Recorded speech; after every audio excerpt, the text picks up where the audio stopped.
When you're using a fire-stopping product, especially when something's been sitting for a while, one of the important things is making sure that your pump is clean, because all the solids will of course always settle at the bottom of the pump.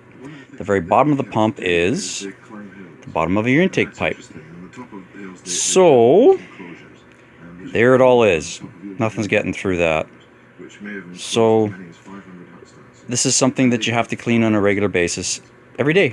Make sure it's clean before you put it away. So once again, you have to clean this thing on a regular basis, like clean it. I mean, it's got to be clean. You can't just put this through. Fire stopping is not paint.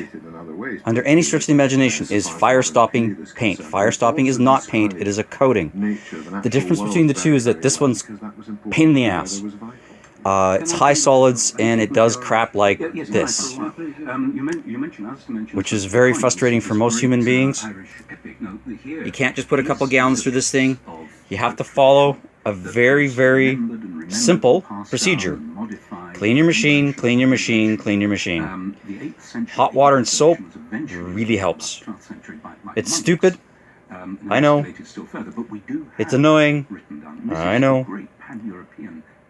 But it prevents you from having to go through the headache of not having your machine working when you need it to work.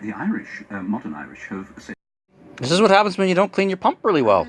Quite a long piece in book 6 about the society at the time. As you can see, there's a long string of paint coming out. This machine had been frozen. Fortunately, your pump is okay, but your oh, it's going to come to an end.